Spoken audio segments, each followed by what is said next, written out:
So hello everyone, welcome to this week's YouTube discussion, tutorial, point of interest, whatever you want to call it. My name's Mike Ingledew and I'm all about making you successful with your integrated product support strategies, whether that's identifying the right software, solutions, service providers, or just updating your skills. That's what this channel is all about. So if that's like your kind of thing, then do give us a little like, do give us a little subscribe. Now, this week I'm going to talk about something that is a question that I'm asked frequently, and that is how do we cost an S1000D requirement or an S1000D project.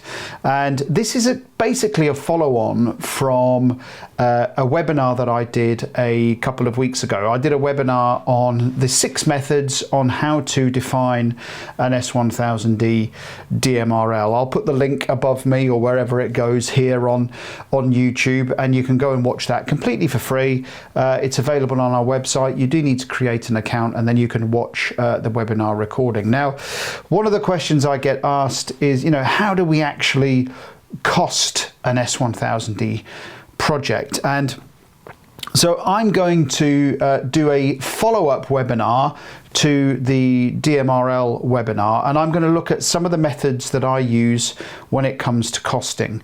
But there are different buckets when it comes to costing an S1000D requirement, and the reality is I'm only going to focus on one area in this webinar, and that is in the production, and we're going to look at the sub areas of influence, if you like, which is the indirect and the direct influences on cost.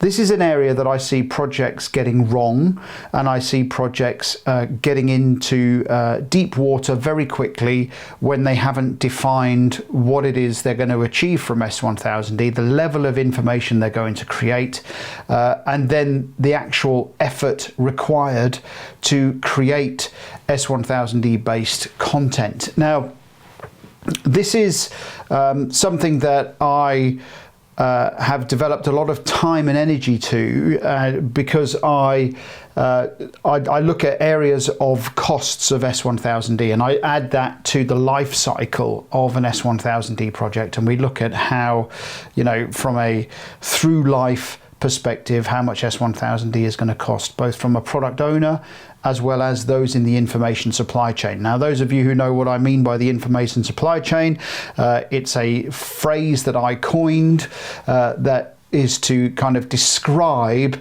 the project pyramid, if you like, of data flow up and down a particular information supply chain. So tier ones all the way down to, sub suppliers, etc. And we spend a lot of time on my training courses looking at that and the implications of S1000D. We look at the sweet spot of S1000D. Now, of course, costing an S1000D project, a DMRL is useful, but we also have to think about other factors when it comes to costing our project. So that is what the webinar is going to be looking at, and I'll put the link down below for you to go and register for this webinar, and it is you must use your business email address, because we get lots of Hotmails, Gmails, Yahoos, we get all strange and fanciful names trying to access our material.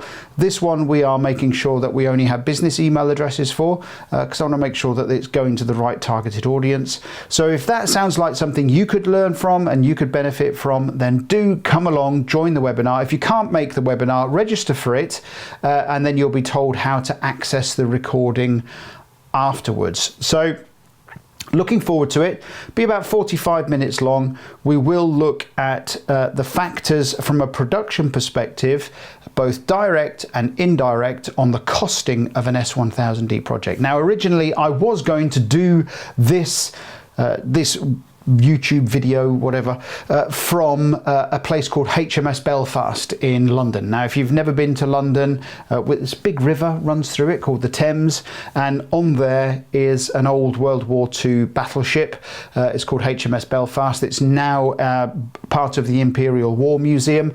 I was going to go there. I was going to take you guys along, give you something a little bit better to look at, something a little bit more exciting than my office, and unfortunately got all the way down to London and I'd forgotten one tiny little cable, which meant that I couldn't actually do the recording. So I did take some B-roll. I put some up above me. You can have a look at that. And the idea is that, you know, I'd like to do something that's a bit more engaging, a bit more interesting, where we actually go out and about and we have a, you know, do some tutorials, some thoughts based on maybe some things that I've learnt over the week, and try and do it over a coffee, something a little bit more informal where we can get a little bit more intimate when we're talking about these kind of things. Anyway, if that webinar sounds like it's something that's interesting to you, do head on over, do register, do share it with your project teams, etc.